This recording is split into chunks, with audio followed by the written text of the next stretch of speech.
Coming up on this episode of DL Weekly, a couple of nighttime entertainment options are glowing away. Ticket prices could be going up. Disneyland turns 67. Imagineering opening up the timeline for Galaxy's Edge. We finish our conversation with Fletch about board game creation and more. DL Weekly starts now. This is your captain speaking to you from the wheelhouse. I'd like to welcome all of you aboard the DL Weekly podcast. For safe passage on our trip, please do not sit or climb on the outside railings, and be sure to watch your children. The water can be unpredictable in these parts, and we'd sure hate to lose any of you. Hello and welcome to this episode of DL Weekly for the week of July 20th, 2022. I'm Teresa Urban. And I'm Tag Bushman. We'd like to send a shout out and a big thank you to Brandon S. and Lane E. for becoming official weekly tiers, and for Lonnie S. for increasing her support on Patreon. Our supporters get some pretty fun perks like DL Weekly swag, bonus content, and access to our Discord community. We have a book club coming up. What is it? We do. Our book club is going to be on July 20th, so that's the same day that this lovely episode is getting aired to everyone. But yeah, we are hanging out with Lynn from the Sweep Spot to talk about one of the books that he co-wrote with his podcast co-host, Ken. So we're very excited about it. Yeah. Well, if you'd like to get in on that or have some more Disney magic in your day, head on over to dlweekly.net/support to join the community. Well, our friends over at All Enchanting Ears have extended their sale on 3D printed ears. Now through the end of the month, all 3D printed ears are 25% off. Go check them out. They're beautiful. They're so fun. Of course, they're all very cool and Disney themed. We've got light up ears for the Main Street Electrical Parade. We have Pirates coins. We have different Haunted Mansion versions, character versions, Marvel versions. You name it, they got it. Go check them out, allenchantingears.com. Well, we have some details about our D23 meetup. We are going to keep repeating this until D23 probably, just so you guys are aware. We want to make sure you all know so you can all come and say hi. Yes. So we're having a weekly tier meetup at the Disneyland Hotel at the Fireplace near Trader Sam's on Saturday, September 10th from 8 p.m. to 10 p.m. The D23 Expo is that day, and it gets out at 7, so we wanted to have enough time to get over there by 8 o'clock. We'll be there from 8 to 10. If you stop by for any amount of time, please feel free if you can. We will also be at the Expo the entire weekend, so if you see us around, feel free to say hi. We love saying hi to everybody. Yeah, we do. And another thing I want to mention with the meetup, for those of you that have been able to attend a meetup, you already know this, but we try and always grab a group picture. So if you're able to stop by, hopefully you'll be able to be around for the group picture. We kind of do it when we think about it, so it's not like we have a set time. Maybe down the road we'll get a little bit more organized and have the picture at a certain time, so we make sure everyone can be a part of it. But we do also do a group picture. It's very fun. It is. Now let's get to the news.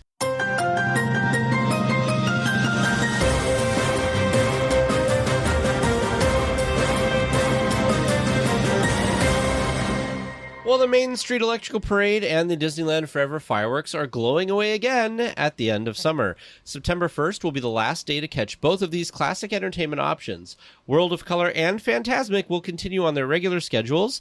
Halloween time starts at the resort on September 2nd, so this is making way for the Halloween Screams fireworks. This gives me, I have like a whirlwind of emotions with this, because it's as sad as it is to say goodbye to the Disneyland Forever fireworks and the Main Street Electrical Parade. I'm very, very excited for the Halloween entertainment options. Halloween Screams, like Tag mentioned, will be starting on September 2nd. It will be projection-only shows weeknights, and then Fridays, Saturday, or weekend nights, so Friday, Saturday, Sunday evenings will be with fireworks too. So very fun show. Honestly, we've seen it both ways. We've seen it projections only and with fireworks. Super fun both ways. Yeah, Main Street Electric Parade is going away again. I'm sure we'll be back at some point. Well, the other thing too, but I don't think Disneyland Forever will be back. I kind of think the Main Street Electrical Parade probably will be back, because they did just invest in that new finale float, which gives me hope, because remember when we were kind of speculating before, you're like, what if they upgraded all of the lights for the entire parade? Maybe this might be the start of something, and they start breathing a little new life into the parade. Let's move it to DCA, and let's bring back Magic Happens. I still think, I would go the other way. I'd leave the Main Street Electrical Parade in Disneyland, and I would bring Paint the Night to DCA. I don't know why, I said Magic Happens. Oh, because Magic Happens has night and day. Yeah. So put Magic Happens back at Disneyland, put the Electrical Parade at DCA. Because No, Electrical no. Parade's been at DCA before. It has. It's not. It just feels more at home at Disneyland. I feel. I want Paint the Night at DCA. I want Paint the Night back, and DCA would be a great place for it. Yes. Because I think DCA makes a little bit more sense because you've got a lot of the DCA like the DCA characters. Or So you've let's got a do Cars section, you've got a Monsters Magic section. Happens in the day, Electrical Parade at night. There we go. And then Paint the Night over at DCA. Perfect. Disney, I hope you're listening.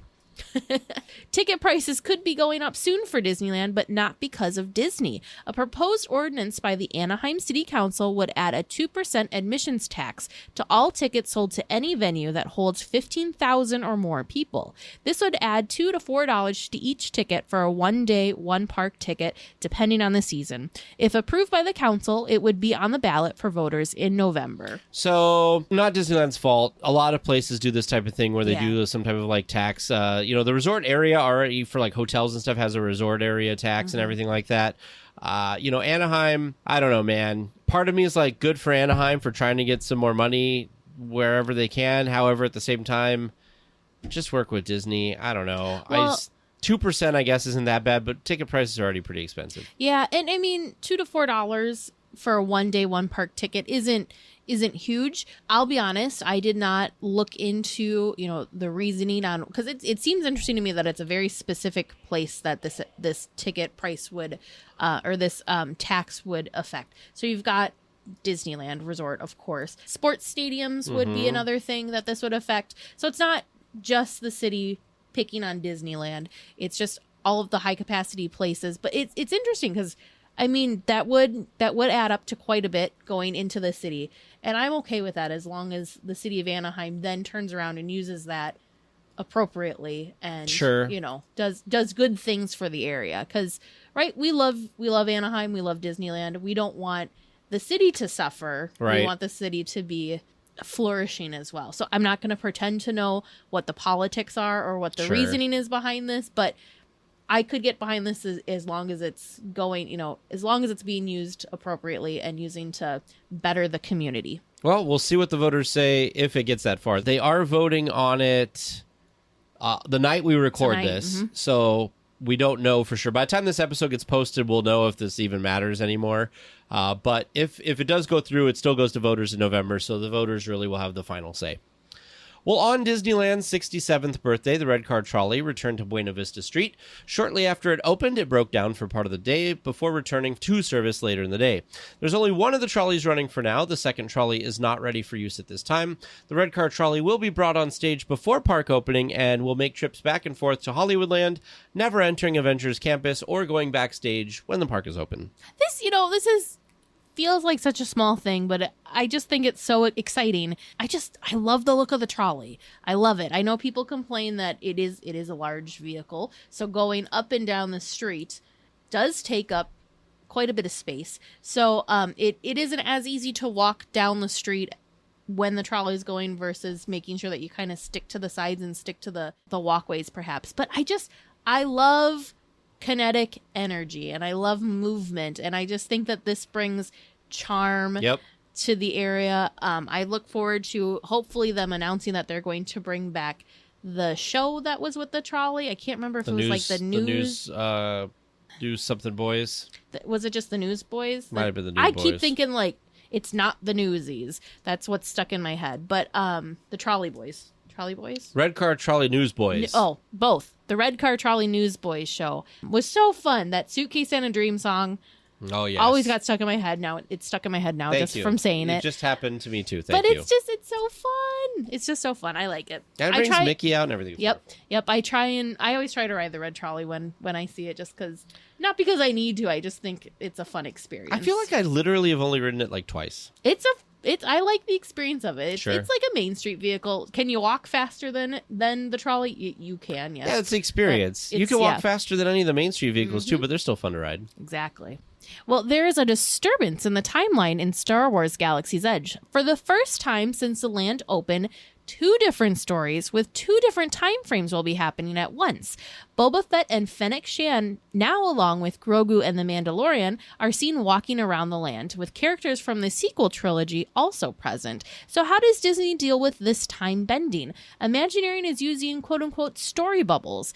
Basically, as long as the stories unfold to guests and don't interact with each other, all is good. Yeah, so they kind of, Scott Trowbridge was in an interview with the OC Register and basically was talking about how you can have these different things happening kind of at the same time in the same land. The land's very big.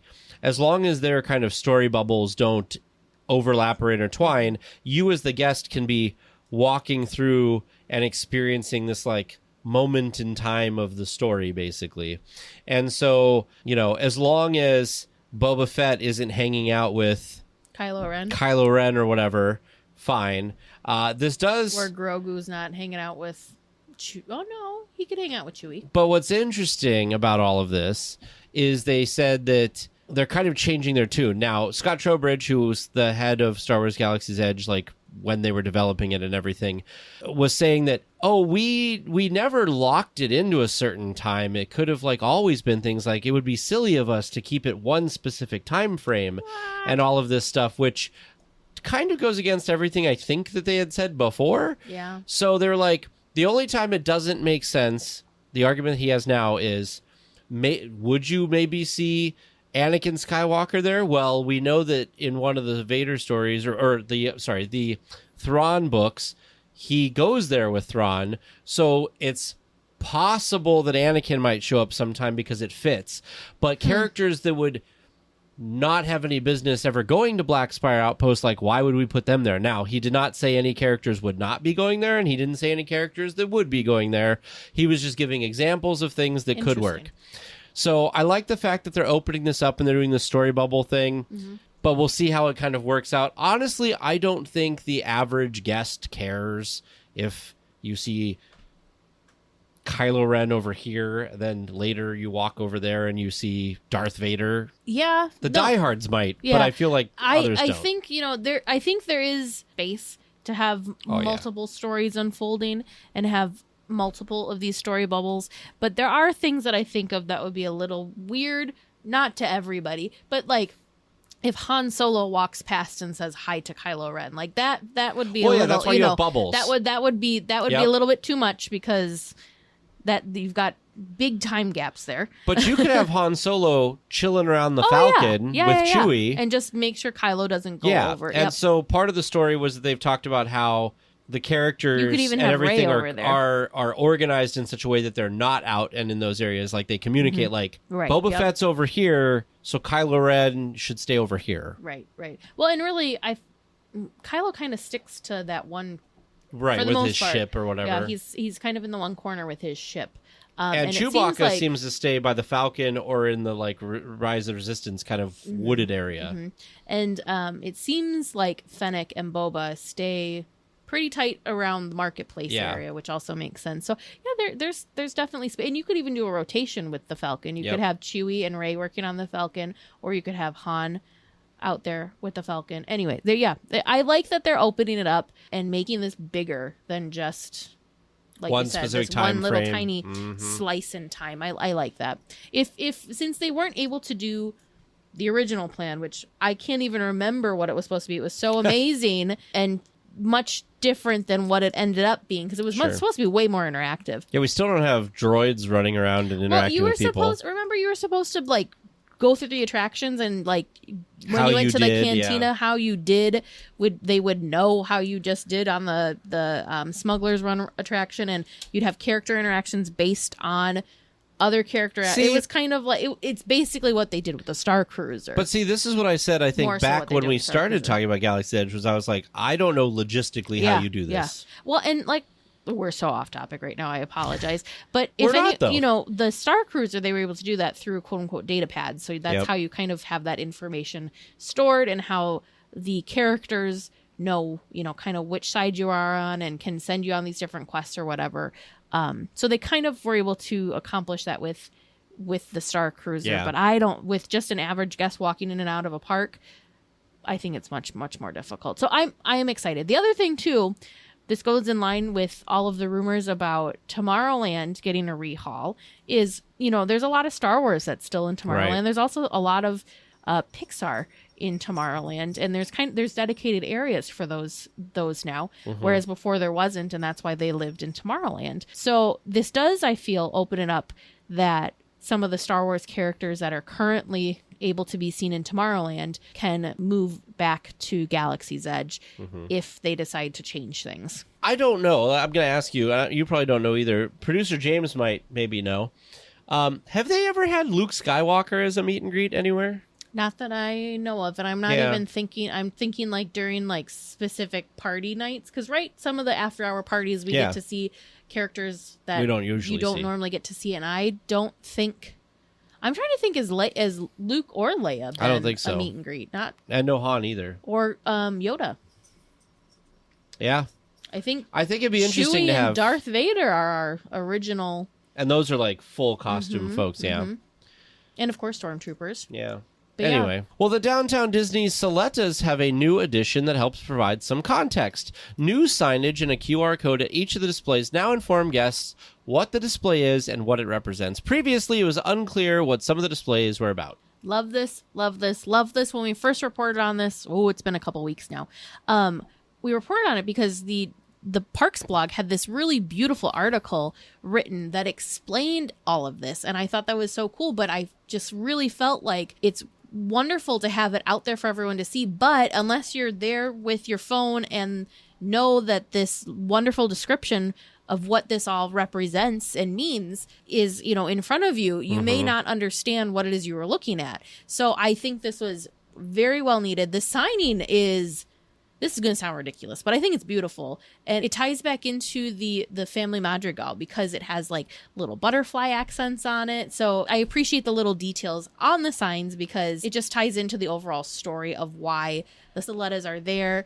And anyways, my I think only that's great. criticism is they put this nice QR code, but then they put like a novel of information. So, but you have the QR. So I think that's perfect because if you're not a person that wants to read it off your phone, you can stand there and you can read about the display from this, very detailed informational sign that's next to it. Or if you're someone who doesn't need to stand and read it there, you just want to scan it and read it at your leisure, then you can. Sure. So, or maybe if there's a crowd of people and you're too far away to be able to see the small print, because it does have it is a very long description for some of these. If you don't, if there's maybe a group in front of it and you want to read it, you can scan it, read it on your phone, and continue on. I think it's great. And okay, so I was wondering when you scanned this, where was it going to take you? Was it going to take you specifically to that? It takes you to the Disney Parks blog post. Beautifully written Disney Parks blog post. I'm glad that they're incorporating that. Yeah, they literally just link to that article. They're beautiful, though. I think the team did a really nice job with these. I'll ask you in a bit. I don't think they will still be there, but I do hope that we'd be able to see them in person when we're out for our D23 trip, but I'm sure it will be switched over to a Halloween theme by the time we're there. So if you have a chance, please go and visit these for us. Let us know what you think. Dole Whip fans, unite. And mark your calendars. July 21st is Dole Whip Day. Dole Whips are available all around the world at Disney parks and resorts. Alani, Disney Cruise Line, and domestic Disney parks on both coasts are great locations to get this frosty treat. The Dole Whip debuted at the Magic Kingdom in Florida back in 1984. The Disney Parks blog has a recipe for guests to create the iconic treat. Visit the link in the show notes to make one at home. This is sort of tangentially related to this. I do want to talk about this in a minute, but did you ever get back to Starbucks and try the specific treat? I'm not very happy with our local Starbucks now. So they're out. So we have two locations in the town that I live. Because what is the concoction? So it's called, what is it called? The Paradise Refresher. Okay. And so you're supposed to order, the menu item is the Paradise Refresher. Yep. And you're supposed to add a scoop of like a vanilla powder, and then there's also this cold foam cream stuff that they put on some of the other drinks. You're supposed to ask to add those two, and that is what makes the drink taste more like a Dole Whip than it does just off the menu as it is. Off the menu as it is, I have tried, because I was not aware that you were supposed to add a couple of things to make it more How was Dole just Whip the refresher? Goodness. It was good. It didn't give me true Dole Whip vibes. Sure. You've got the pineapple there, but the added things give you that vanilla and creaminess that the Dole Whip has. So I was really excited to try it. And my plan with the added things, my plan was to do this to honor Disneyland's 67th birthday from afar. Sure. And yes, the 2 Starbucks locations nearest to me were out. So I was very sad. I'm hoping the ingredients will be back in stock by the 21st so that I can enjoy one on National Dole Whip Day. Okay, so you missed the birthday, so you're going to try for Dole Whip Day now. Yes. Okay. Starbucks, I'm looking at you. I want to try this. Here's the thing. Otherwise, plan B, Rudy's. We have a drive-in here that has their version. They call it official Dole Whip. It is not Disneyland Dole Whip. It's good. It's close. It is a pineapple soft serve. So that's my plan B.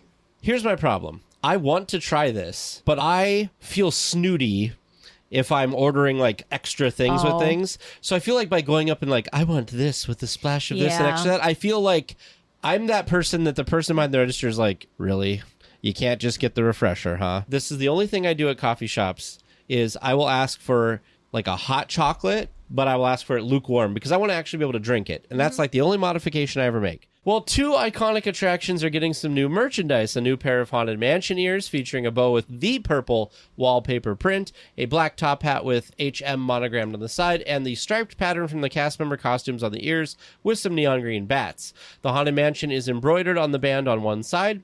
The ears are on sale at the Pieces of 8 shop for $29.99, but not to be outdone, the new Loungefly backpack with Pirates of the Caribbean is also on sale. The backpack is white leather, featuring the iconic jail cell scene with the pirates attempting to get the keys from the dog, which also features a charm of a key kind of hanging off and a bone hanging off as well.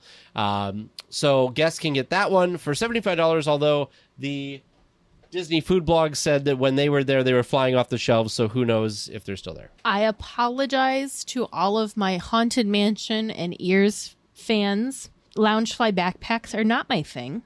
However, this backpack is beautifully done. Do you not, when you look at this, just hear the whistling and like, does this not just transport you to that scene? I can hear the, like, here boy, I can't whistle. Like, I can just, it transports me to that scene in the attraction. And that's pure magic to me, that looking at a backpack can pull me into the attraction like that. I don't know if it pulls me into the attraction, but it is a gorgeous backpack. It's so beautiful. I want this on like a t-shirt or something. That'd be cool. It's beautiful. I love how it's mostly black and white and they just have a little bit of red accents on the pirates just to make them it's gorgeous. It's so gorgeous. I'm sad that the Haunted Mansion ears launched about the same time, because the Haunted Mansion ears they're not as good as this backpack. This backpack is so good.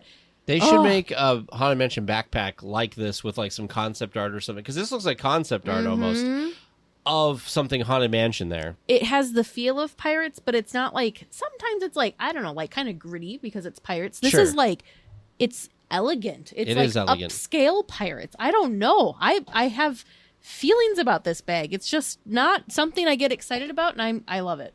Are you going to buy one if it's still there? No, I won't buy. I will not buy one. I will admire from afar, because Loungefly bags, they're too small for how much stuff. I like to bring a full-size water bottle. I can't fit my ears in it. That's why I have my Designer Park Co. bag now, so that I can have all of my stuff. But man, this thing, it's gorgeous. I want this print on something else I can buy. Well, let's move on, because I feel like you're just going to keep. I'll just keep going. Over this. I'm just going to keep gushing about the bag. It's a nice backpack. I agree with you. The ears are just fine. I was excited about the ears because I thought that they were a unisex ear until I realized, because there's like the little Hatbox Ghost hat on it, but then there's also a bow. Yeah. So I know we have a lot of fans of the Haunted Mansion that bows aren't their thing. So I was really excited, hoping it was more of a gender neutral set of ears. Don't get me wrong, I like the bow because I love the Haunted Mansion wallpaper, but I think the fact that the main print as the cast member costume, I love that stripe pattern, so I think that's really cool. Okay, I'll stop gushing about merch now. Some weekly tiers listening might have wondered what it would be like to have a corn dog for breakfast. Well, wonder no more. The breakfast corn dog is now available for $9.29 at the Corn Dog Castle in Disney California Adventure.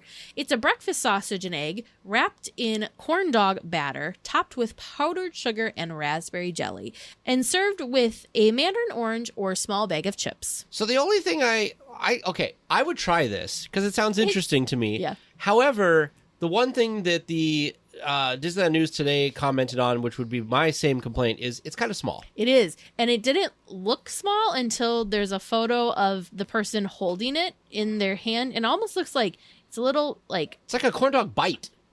Almost a little awkward to eat because the stick is... There's not very much stick coming out of it. So you kind of can only have 2 fingers on the stick. I was all for this. Oh, I was so excited for this until I realized there was...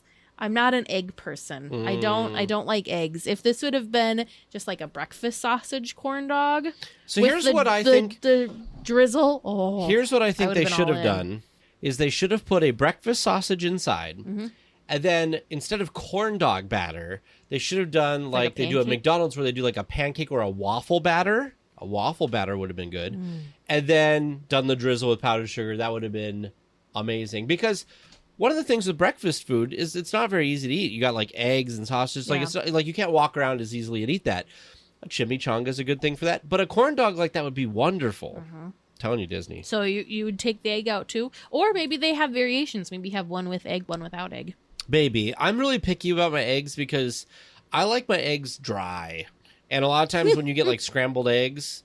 Like, I can't eat, like, a sunny side up. It's too, like, I don't like the runniness. But a lot of times when they do scrambled eggs, they still make them kind of juicy, I guess. And I don't like that. I want them, like, dry. You want them well done. Well, I told you when we were on the brunch cruise thing that we did, that was good because it was just dry enough. Like, I wanted more dry, but it was fine. Like, I could eat them.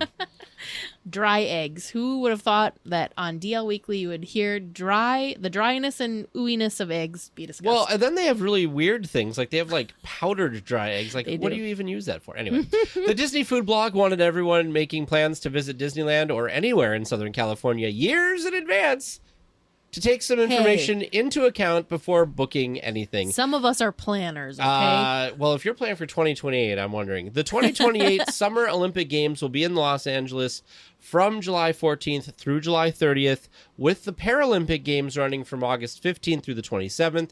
Again, this is 6 years away in 2028, but a long heads up for this one. I do think this is important because it coincides with Disneyland's birthday.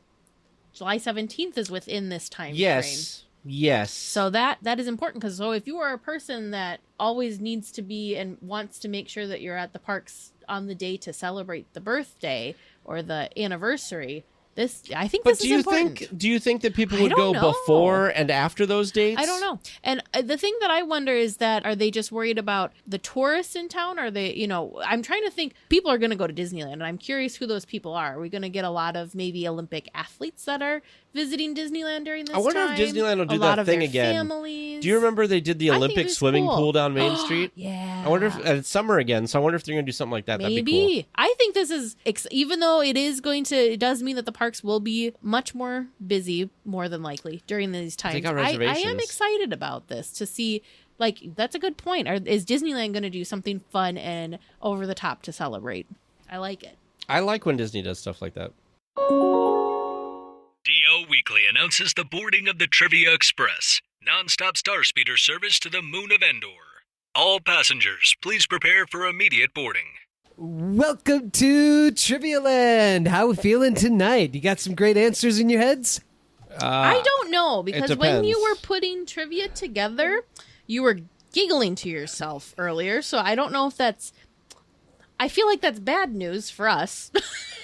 If you're giggling, that must mean that there's some joy of all of this. I very much enjoyed this week's deep dive. It was a fun little wormhole to fall down. It stemmed from I was vetting an answer to a listener-submitted question, and then I found a different rabbit hole to go down, and I completely forgot what question I was even looking at because I was so engrossed in the article I was reading. Have you rubbed off on him, Teresa? This sounds like what you used to do. And I came up with an entirely different set of questions, and and we are going to test your knowledge of the Disneyland Band. Oh, well. I don't think there's a lot of answers boy. in my head about that one, so I'm not too optimistic tonight. Well, let's find out. Yes. Your first question. What day was the first performance of the first Disneyland Band? Well, I feel And just like for that would... clarification, this is the marching band that we're talking about. I'm going to say opening July day. 17th? July 17th, 1955. That's what I would say, too. July 17th, 1955. Is that your final answer? Yes. Yes. Okay. Your second question.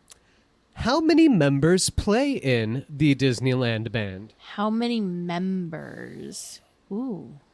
20? I don't even know why I'm sitting here pretending like I'm trying to count because I can't. They move around so much. Vern, I'm with going all to say their 20. amazing 20? Final choreography. I wish I knew more about bands in general, because I feel like if I knew about bands in general, like- maybe I'd have a better idea, like an educated guess, but this is literally just throwing a number out there that sounds about right. I'm going to say 20. No, what'd you say? You said 20. I said 20. So are you also saying 20? I'm going to say 18 to be different. Just like random number that popped in my head was 12, but I feel like there's got to be I think there's more than a 12. little. Yeah, I think there's more than 12, but not many more, I don't think. So that's why I'm going to go, 18. 18. Mm-hmm. Okay. So 20 and 18. Are those your final answers? I think so. Okay. For now. The original band consisted of both brass instruments and woodwinds and was a traditional blank-style marching band. There's styles of marching band? American? Yes. American? College?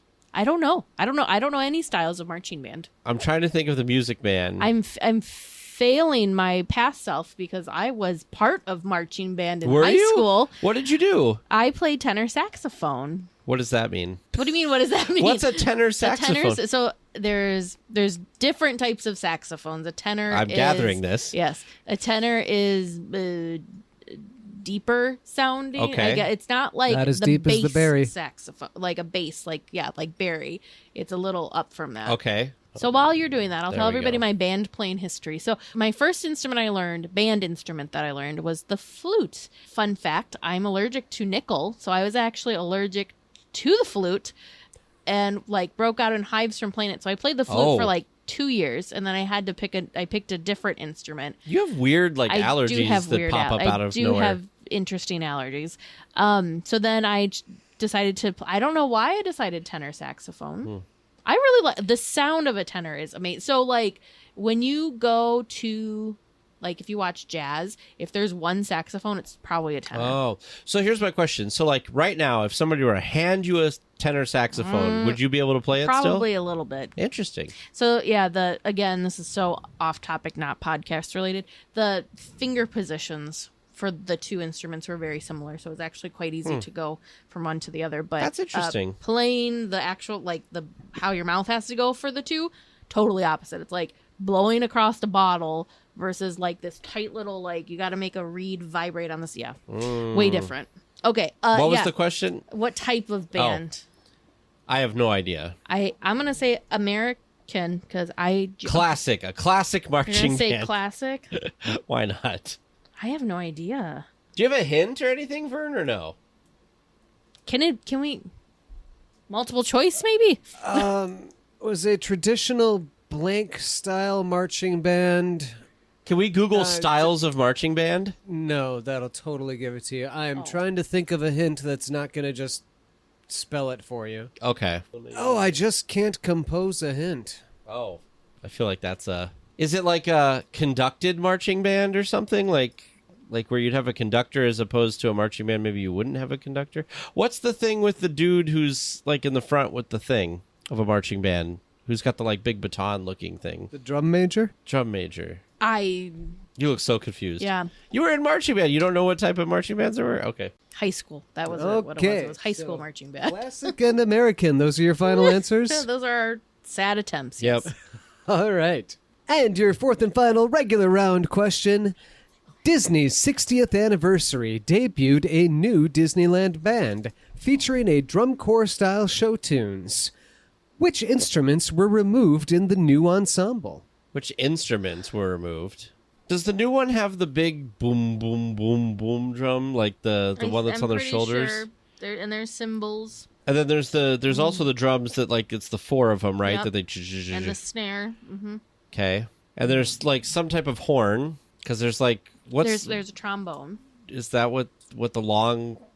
I don't know. A trumpet? Trumpet. I think there's trumpets. Oh, for sure there's trumpets. What's a trombone? Oh, okay. Wow, people are going to be listening to this and they're going to go, you are really dumb when it comes to musical instruments. I'm expecting you to edit this all out so it's not as obvious. Jill, oh goodness dang.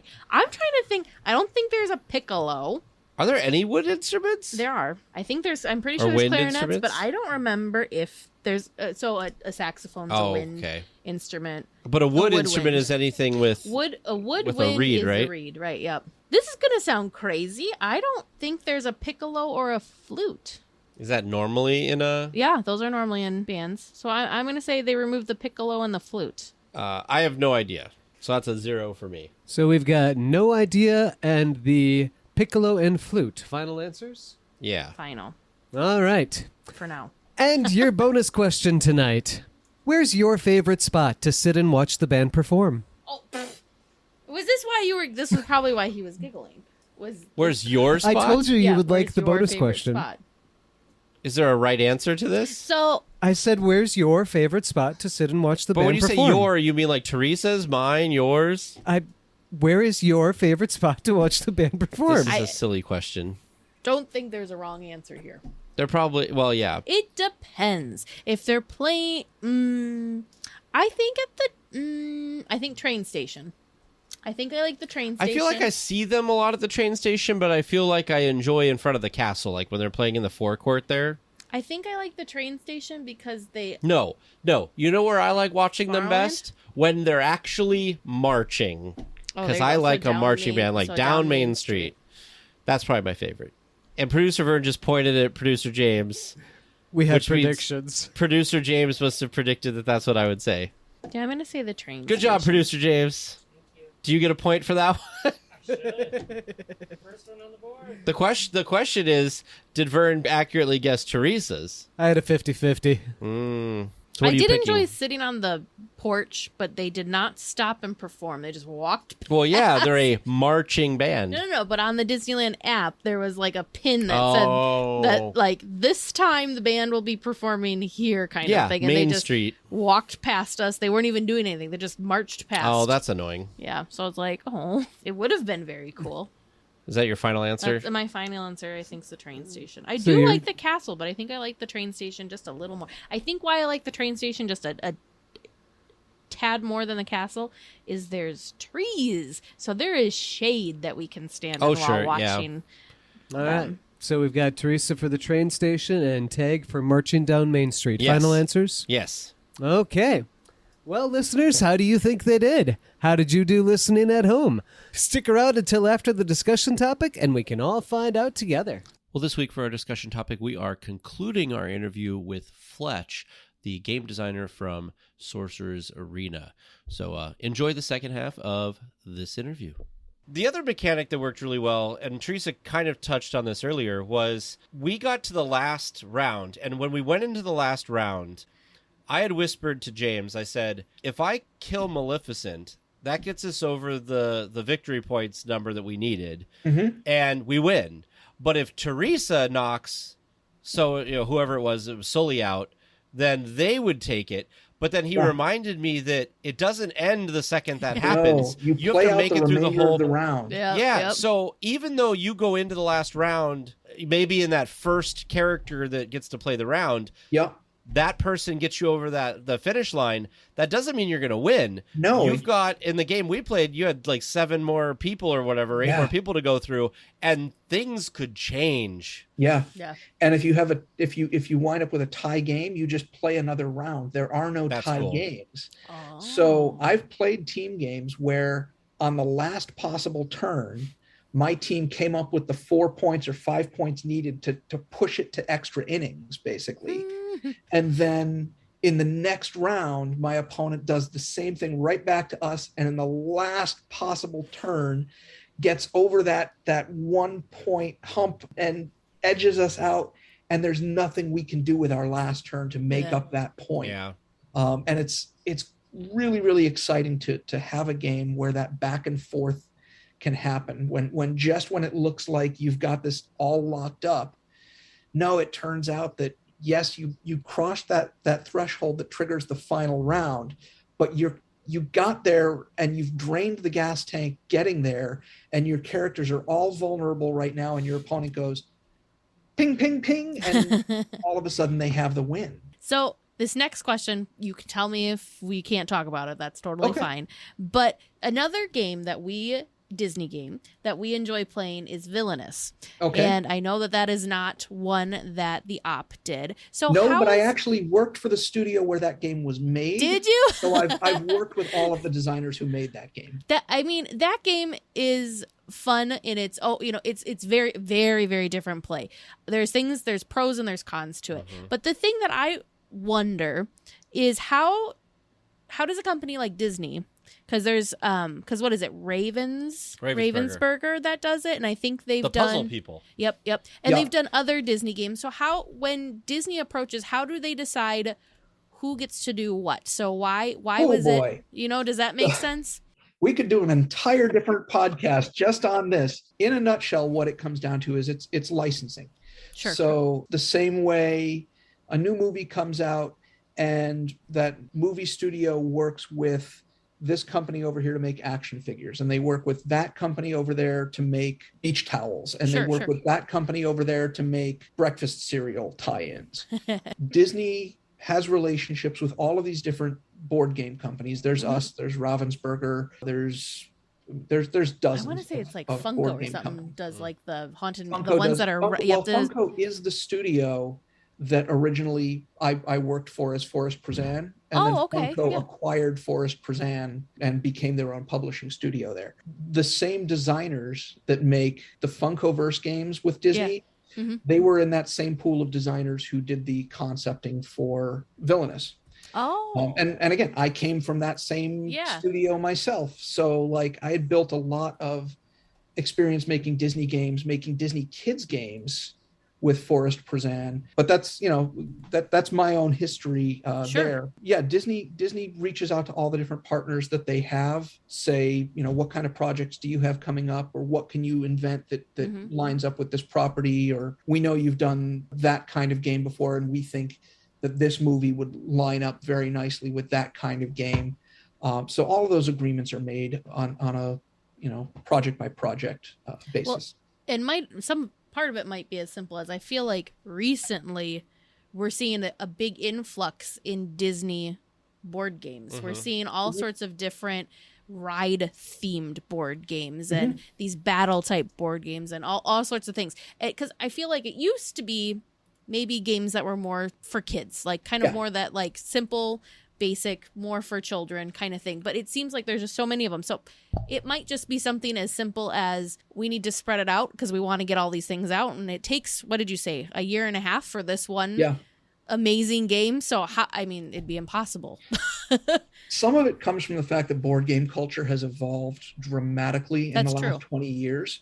Very true. Where a company, where a studio with an IP might have looked at board games in the past and said, oh, well, board games fill this aisle at Toys R Us or at Walmart or at Target. Now, all of a sudden, you've got these heavier, more strategic games coming into the marketplace that are occupying more than just the kids' games shelf. Yeah. So, for example, if you walked into Target, you would find board games that range from kids games up to $80 collector's games that are very, deep theme, heavy rules books. There's, one of my favorite games is Gloomhaven. Target carries a game called Jaws of the Lion, which is sort of the introduction into Gloomhaven. And it's got 2 or 3 separate rule books in there, which combined add up to about 60 pages. Wow. But it's a brilliant, brilliant game. And it's actually, Jaws of the Lion it's one of the games that I was inspired by when I made this game, partly because I like the mechanics and the way things work and fit together, but also because that's also a game where they made this brilliant, brilliant tutorial system that works you into the game. If you've never played this game before, you can sit down, open up the rule book to the section you need and start playing and play that first story and go, that was fun. What's next? And they add a little bit each time. That evolution of what people expect from board games has changed dramatically in 20 years. And I think that that has a lot to do with why you're seeing so many different kinds of Disney games emerging at once. That makes sense. Yeah, there's some crazy ones out there. So for me, like the one we always think about is like the most epic game that's complicated and it takes like 3 or 4 hours is Star Wars Rebellion. Mm-hmm. Amazing game, really fun. But it just you're going to be there for hours. Yeah, that's your. Yeah. Oh yeah, but that's the experience. When I said earlier, like, what do you want the experience to be? One of those questions that you answer is, do you want this game to be done in 20 minutes, or do you want this game to be done in 3 hours? Mm-hmm. And for Disney Sorcerer's Arena Epic Alliances, we knew that for a game to feel like it was worth the setup, the play, and the teardown at the end, we knew we wanted that experience to be about half an hour. So that was one of those things that I was working towards was as I designed and developed the game, can I get this game to play a full game in about half an hour? And team games take a little bit longer sometimes, just because you've got more characters doing things on the board. But when you start playing this game head-to-head competitively, I've seen players play matches that ended in 15 minutes, and they just go, let's do it again.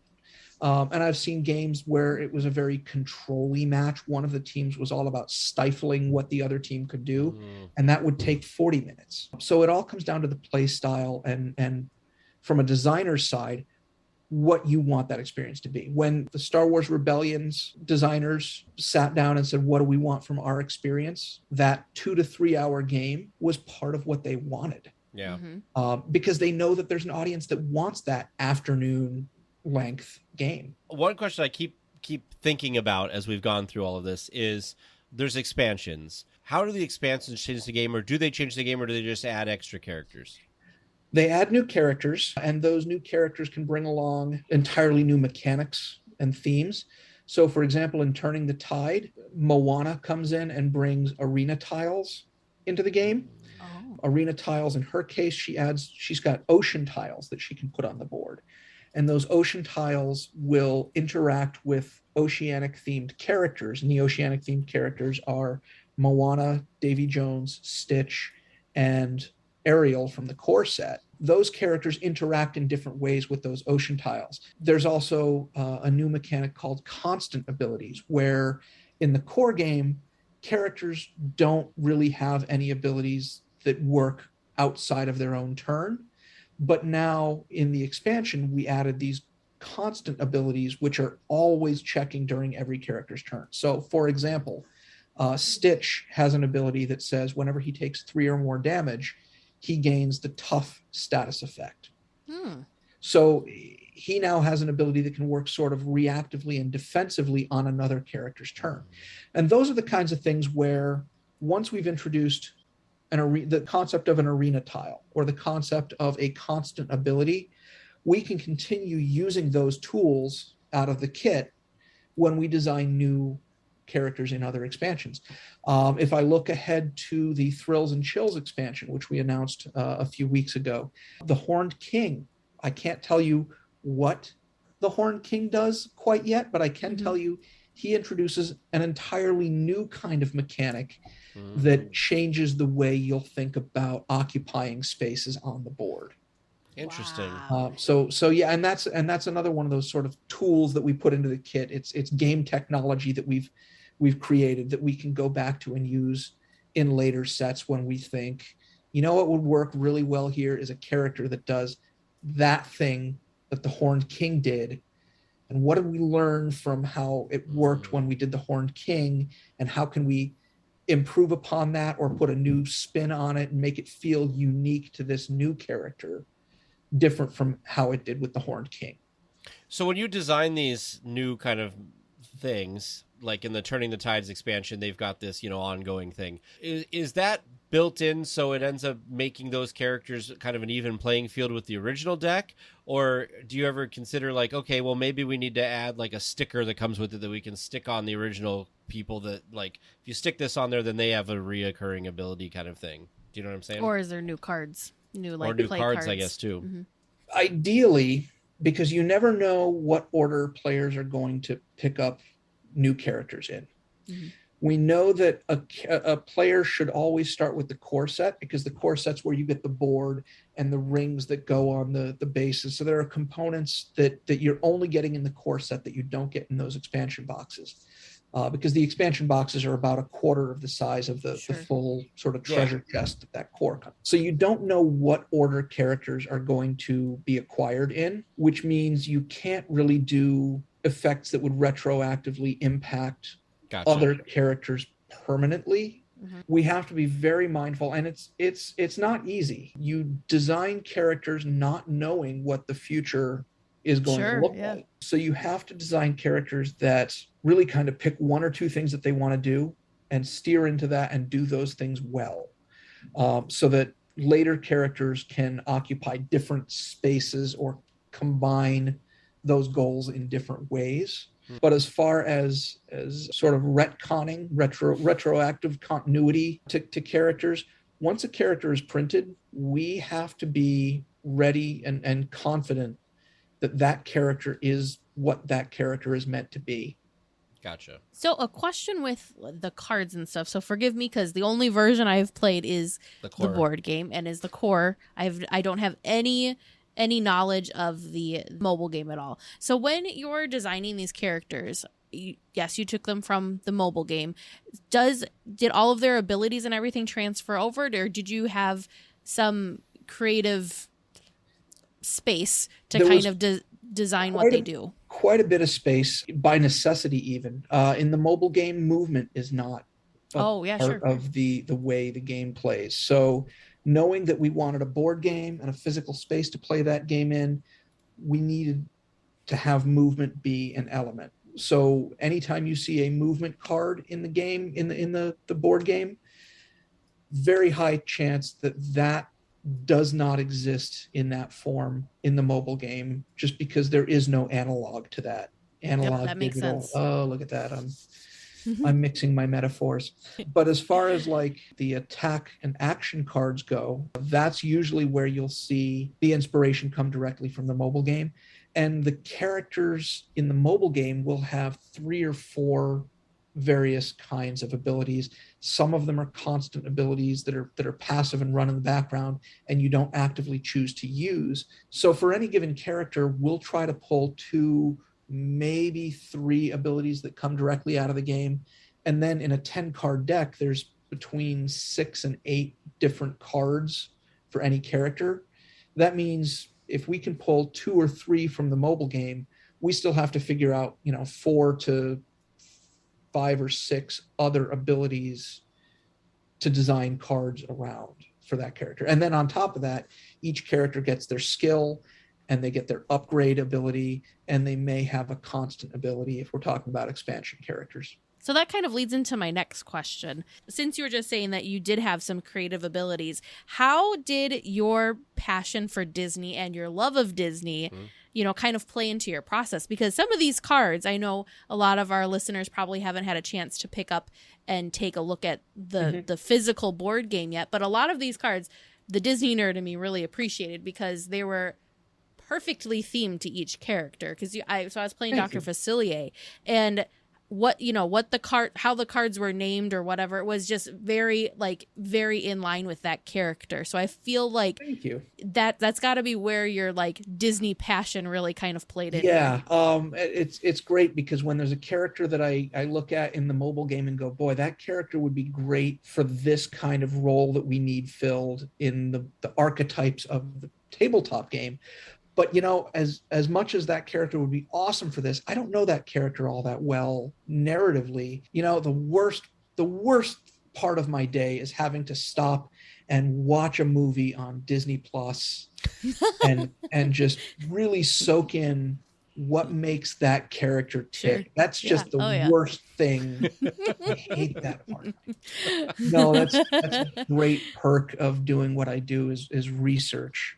Yeah. And sometimes it means you have to sit down and watch a movie or a cartoon series or a TV show to really understand at a fan level what people want to see from a character build.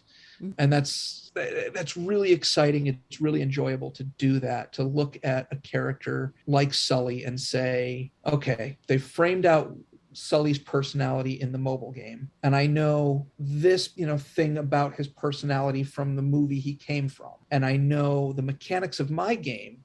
So where do all of these things come together, and how do they overlap, and how can I pull inspiration from these different places to make it feel cohesive and true to the source material? That's so much fun. I feel like it's kind of related to that a little bit. So you have to pull a lot of stuff from the mobile game. Do you ever get the ability, or has it come up or anything, where there's a character that you want for the board game that's not in the mobile game, that you kind of communicate like, you gonna get to this character eventually? It's is there funny, some way we can work this? your friend Tom may have mentioned to you at some point, because he mentions to me all the time he wants to see Flubber. Oh, he did. He wanted me to tweet. He wanted me to tweet about it. I'm like, first of all, Tom, I am not on Twitter. He actually just today he tweeted a picture of his it. game on the table, and right behind it he hid a copy of the Flubber DVD. And I responded to him on Twitter. I said, I see what you did there. I see what you did there. Tom. I see. No, like the short answer to that is we've been incredibly lucky in that with 155 plus characters in the mobile game. True. If I look at this and go, you know what, we really need, an army general type character that can fill this sort of role. I go to the mobile game and there's 5 or 6 perfectly plausible characters to fit those roles. So as much as there are movies where I would love to say, oh man, I love this obscure character from this movie from, way back the when. Horned King. The Horned King is one that we could put in because he's in the mobile game. And when I was looking down the roster in the mobile game and went, oh man, the Horned King is here. Yeah, that's cool. Let's do this. There's no shortage of characters readily available for me. And the advantage that we have with using those readily available characters is that there are already art assets. So we don't have to create, we talked about that cohesive styling where every character is drawn to look like they go together. As long as I'm using characters that have already been created for the mobile game, we don't have to do that heavy lifting of recreating a new style. And then, the behind the scenes part is there's this whole approvals process where whenever something gets drawn or created, it has to go through approvals, and Disney has to look at it and go, you know what? Yes, this passes our standards. This is good. Go with it. And we already do that for all of the custom art that goes onto the cards, because if you look at those cards, Aladdin has some actions where he's, bouncing off of this one character and jumping off of the city guard to go running in a different direction. And that's not necessarily a scene that was in the movie itself. So we had to hire an artist to create that custom art, and he redrew what that scene would look like, but in the style of this cel-shaded sort of style guide that was laid out by the mobile game. So really, yeah, like if we've got resources that we can use from the mobile game, I'm absolutely happy to start with known quantities rather than trying to branch out to characters that haven't been put in there yet, because we can only build so many characters a year.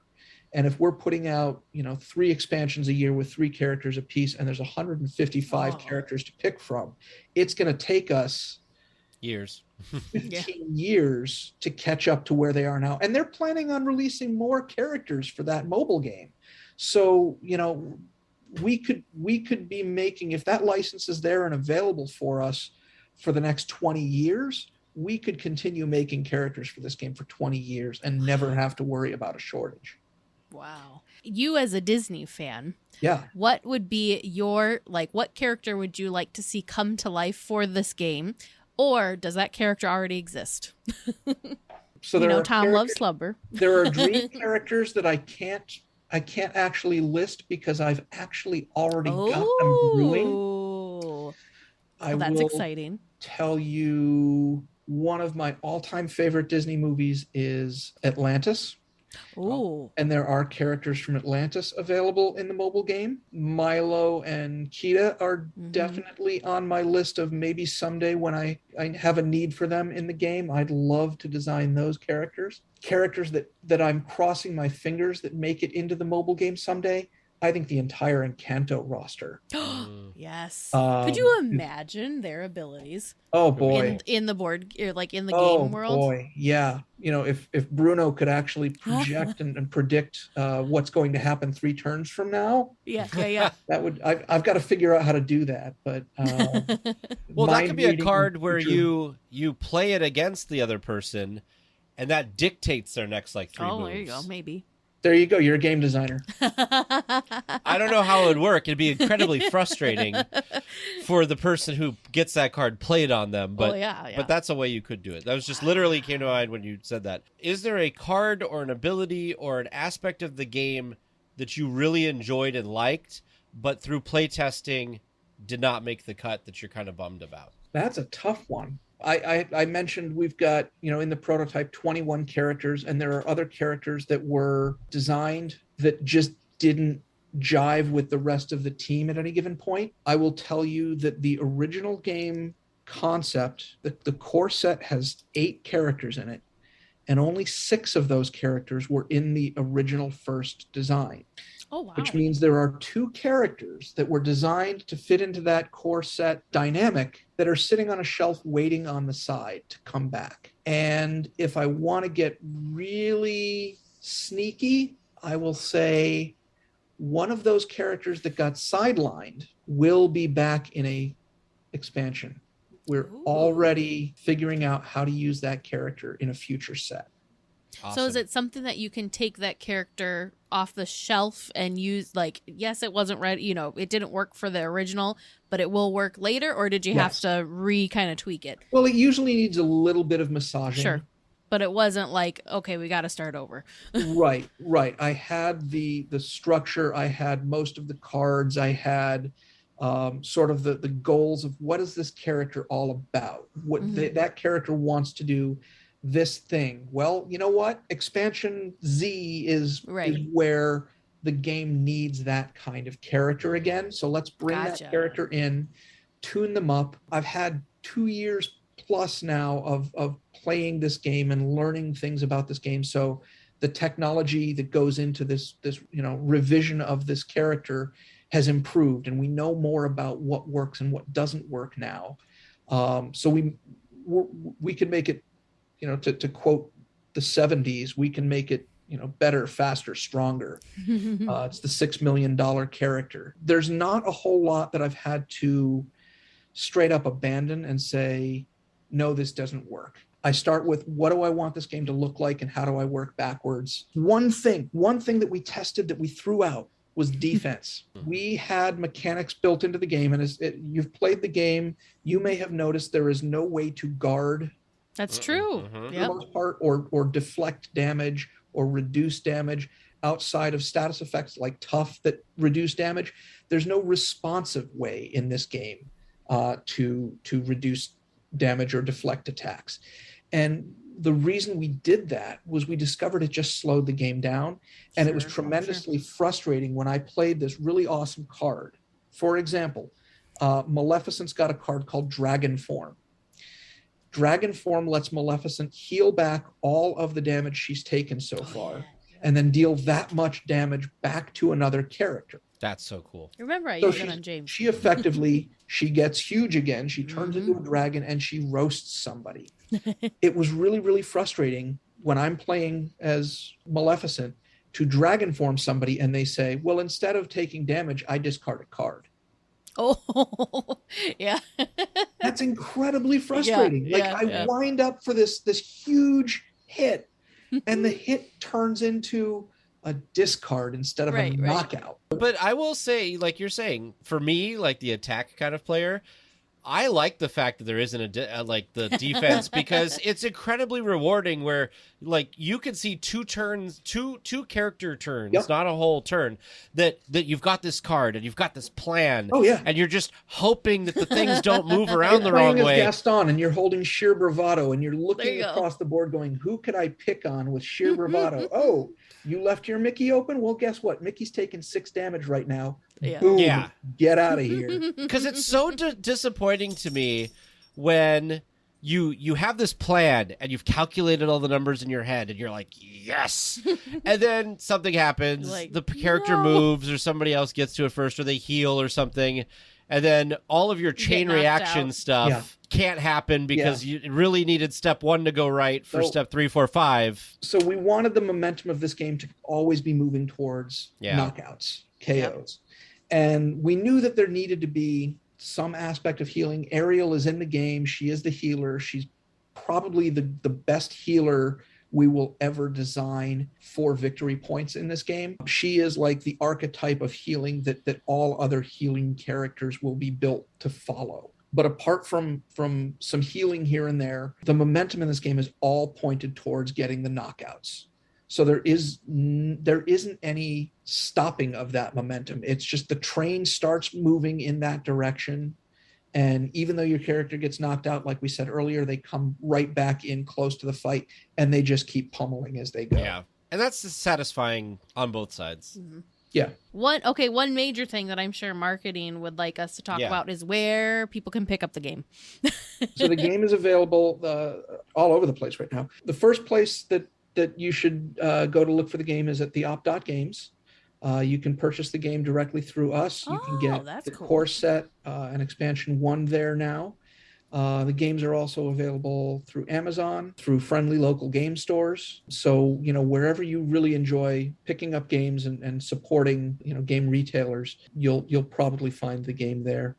So I know sometimes with other games, I don't know if this is the case with yours or not, but sometimes there's like special editions or special somethings that if you purchase specifically at this retailer, you get some sort of something. Like with the Villainous game, there was like the Target edition that came with one of the characters. Is there any sort of thing like that? Gen Con is coming up in a few weeks, and we're going to have our first championship tournament event. And there are going to be some very cool prizes to go along with that. Ways to spruce up your own copy of Disney Sorcerer's Arena Epic Alliance core set. And we're not ready to show off quite what's available yet, but because this is an audio podcast, this is where I can show you some of those things and you can ooh and ah about how cool they are. But of course it's audio, so nobody can. You guys, it's amazing. There's fireworks and laser shows. I mean, it's just a spectacular. There's fireworks that are coming off of off of the things. It's cool. No, I think it's cool though because there's something I don't know. It's the nerd in me. It's the game nerd. It's the Disney nerd combining. Something about these like extra special things are just very exciting. So that's very cool. Let's wrap up with our last question. Our true last question. So, if you could work at Disneyland, what would you do? So, the sky's the limit. This could be a real job. This could be a made-up job. What would you like to do if you could work at Disneyland? Let's go towards the Imagineering path. That makes sense. Creative. I love experiences that happen sort of in conjunction with the ride. So, the Haunted Mansion in Disney World in Orlando has some really awesome interactive features where there's almost a series of puzzles happening in the queue going into the ride. Yes. I would really enjoy crafting some of those user experiences that happen while you're waiting for the rest of the ride to happen. That's a great job. That sounds perfect for you. Mm-hmm. It blends your abilities with the Imagineering. And it's needed. Like that's something that's needed because it's keeping people busy as they're, building up anticipation and excitement, and you're keeping them still within that world or within that theme or within that, whatever they're about to experience. You're just helping build that excitement. So I think that's really cool. I just thought of one other character that I would, if I had the dream character list. Yeah. Benjamin Franklin Gates. Oh. Is that from steal Treasure... the Declaration of Independence? There you go. Yeah. There you go. What is it? National Treasure. Yep. National Treasure. Yeah. It That's was funny awesome. because in our Discord, somebody was just talking about National Treasure not too long ago. And I think those are great movies. So Oh, they're fantastic. They're great Yeah. family adventure movies. is this is so off. Is Mary Poppins in the mobile game? No. Mary Poppins Nor should is be a character. Yondu as Mary Poppins. There you go. Being a Guardians fan, of course, you have to throw that in there. I do have one kind of Oh, follow-up question for the final question. Since you're a board game person and a Disney person, Yes. if you were to design if sky was the limit and you could do whatever you wanted and design a Disney board game, what would your dream Disney board game look like? You know Oh my what? goodness. This is going to sound like a cop out. This has That's been okay. this has been the dream board game for me. This has been such an awesome experience because it pulls from so many different places at once. That's true. And asks so many different kinds of questions about the root inspiration from each of these characters. Cop out, but this game in so many ways has been a dream project for me. So obviously we talked about this a little bit. You can go to theop.games Yep. to look at different things and help support the work you're doing there. Obviously, if you want to keep having expansions and stuff come out, buy some expansions, get people to buy the game, that kind of thing. Really awesome. You mentioned Twitter a few times. Do Yes. you want to share where people can find you on Twitter that maybe want to throw out some comments Sure. to you or try to get in contact with you? Sure. I am at Game Maker Fletch, so you can follow me there. And then let me get you the ops handle. I think it's just the op games.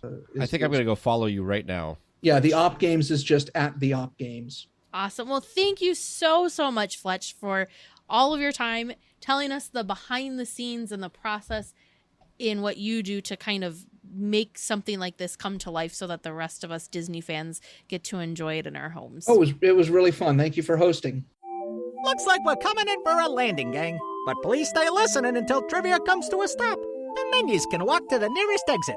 Thanks for listening to the 8th wonder of the world, DL Weekly. Welcome back to Trivia Land, where we're going to find out how you did with your knowledge of the Disneyland band. How do you feel you did? Not great. No? I'm curious to learn some new things. I think Teresa did better than I did, but I don't think I did very well. Well, let's find out together, shall we? Yes. Your first regular round question. What day was the first performance of the first Disneyland band? Each of you guessing July 17th, 1955. And the correct answer that we were looking for was July 17th, 1955. Oh, I thought you were going to say like 56. With that pause, I was like, oh no. I watched a video Yay. today talking about Disneyland, like opening day things that are still there. And people think like Dumbo was an opening day, yeah. but it wasn't. No, poor Dumbo wasn't ready. And the Main Street vehicles weren't there the first day either. I was like, wow. That's probably good that the Main Street vehicles Well. weren't there the first day with. Oh, you'd The- still see the tire tracks and the asphalt. Right. Well, you know, Bob Gurr was busy dealing with the Autopia and couldn't be dealing with No, the... he was babysitting. Well, that too. Your second regular round question. How many members play in the Disneyland band? Tag guessing 20 and Teresa guessing 18. The correct answer that we were looking for was 18. Woo, Teresa! Woo! That was Wow. lucky guess. Wow, Teresa. You weren't visualizing in your head and I was counting? or trying to and getting distracted. All right. Well, good guess. And your third regular round question. The original band consisted of both brass instruments and woodwinds and was a traditional blank-style marching band. And the hint that I gave you was, I can't compose a good hint. I was looking for the composer John Philip Sousa. Oh. It was a Sousa-style marching band of the 1950s genre of traditional patriotic Sousa-esque songs. See, this Sounds makes me American mad to me. because this makes me mad because I love the Music Man, and they're like, John Philip Sousa. Yep. I was like, dang it. I didn't realize that there was a style named after a person like that. So yeah. Interesting. And you were in a marching band, so I feel a little less bad. Oh, that's because she played tenor. If she would have played Barry, she would have known. And your fourth and final regular round question. Disney's 60th anniversary debuted a new Disneyland band featuring drum corps-style show tunes. Which instruments were removed in the new ensemble? Your guesses were Tag not knowing and Teresa saying removing the flute and the piccolo. The correct answer was removing the flute and the piccolo and the other higher woodwinds, leaving only the saxophones, brass, and percussion for a much bolder sound. I mean, How did I do that? even though I said I didn't know, I feel like what was left was stuff that we said was there. Oh well. Good job, Teresa. And your bonus question tonight. Where's your favorite spot to sit and watch the band perform? Feeling pretty good about this one. How are you scoring this is what I want to know. Is it just like a free point? Both of you getting this one correct by knowing that Teresa likes the train station, Tag likes to watch them march down Main Street, James happens to like when they play at Launch Bay, and Vern also likes the train station show. Launch Bay is cool because I was gonna say that if like I'm listening to Star Wars music, I want it on. I don't know. It's just better in Tomorrowland for some reason. Very true. So, Very but true. Vern, did you know Plus there's Teresa was seating. going to say train station? Was that your 50-50 chance? I was debating between train station or at the hub. Look at that. That was my 50-50. See, the question should have been, we would have had to guess the other person's. Oh, So, like, if I had to guess yours and you had to guess Yeah. mine, that would have been good. next time. True. We should have some trivia questions about each other. Like, what's your favorite treat at Disneyland? You taking notes on that, James? Depends on Dole the Whip. day. Probably Dole Whip, though. Yeah, probably. Well, listeners, how do you think they did? How do you feel about how you did listening at home? Do you think you've got some great questions that can really stump them next time? If you think you've got that perfect question, feel free to send that in to us at trivia@dlweekly.net. Well, we will be back next week with more Disneyland news and information. Until then, go out and enjoy the parks. Please remain seated until the podcast comes to a complete stop and the doors have opened. Then collect your belongings, watch your head, and step carefully from the episode. On behalf of all of our crew, thanks for traveling with us. And we hope you have a happy and memorable visit here at DL Weekly.